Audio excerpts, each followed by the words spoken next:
হোটেলের টপ ফ্লোরে ঘর ভাড়া করে ভালোবাসায় জড়িয়েছিলেন প্রেমিকা ও তার প্রেমিক।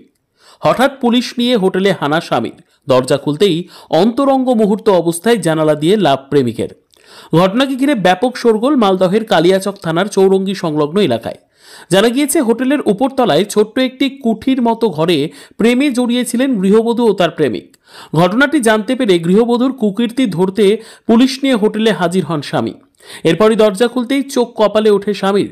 হোটেলের ঘরের ভেতরে স্ত্রী ও তার প্রেমিককে অর্ধনগ্ন অবস্থায় দেখতে পান স্বামী। যদিও পুলিশি টনক পেয়ে তড়িঘড়ি জানালা দিয়ে পালায় গৃহবধূর প্রেমিক। তবে ঘটনায় আটক করা হয়েছে ওই গৃহবধূকে। জানা গিয়েছে, ওই গৃহবধূর স্বামী পুরাতন 16 মাইল এলাকার বাসিন্দা। কালিয়াচক এলাকায় নিজের কোনো একটি কাজে আসেন। ঠিক সেই সময় তিনি তার স্ত্রীকে রাজনগর এলাকার এক যুবকের সঙ্গে দেখতে পান। এরপর সন্দেহ হতেই তাদের পেছনে ধাওয়া করে স্বামী। হঠাৎই তারা কালিয়াচকের ওই হোটেলে ঢুকে পড়েন। বাইরে দাঁড়িয়ে বেশ কিছুক্ষণ অপেক্ষার পরেও স্ত্রী যখন হোটেল থেকে না বেরোন, স্বামী হোটেলের ম্যানেজারের কাছে যান গৃহবধূর খোঁজ নিতে।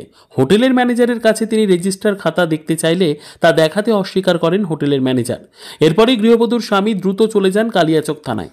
এরপর কালিয়াচক থানার মহিলা পুলিশ সহ অন্যান্য পুলিশ আধিকারিকরা হানা দেন ওই হোটেলের টপ ফ্লোরে। পুলিশি খবর জানতে পেরে জানালা ভেঙে পাইপলাইন দিয়ে পালায় গৃহবধূর প্রেমিক। যদিও ঘটনায় অন্তরঙ্গ অবস্থায় পাকড়াও করা হয় গৃহবধূকে। এই বিষয়টি নিয়ে কালিয়াচক থানায় লিখিত অভিযোগ জানানো হয়েছে বলে জানান ওই গৃহবধূর স্বামী।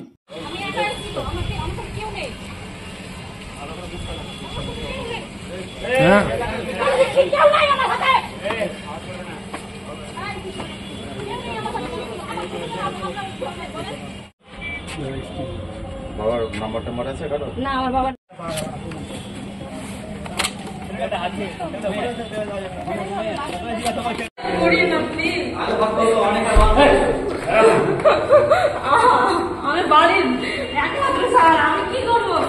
মালদহ থেকে জিএম মমিন, লোকাল 18 বাংলা।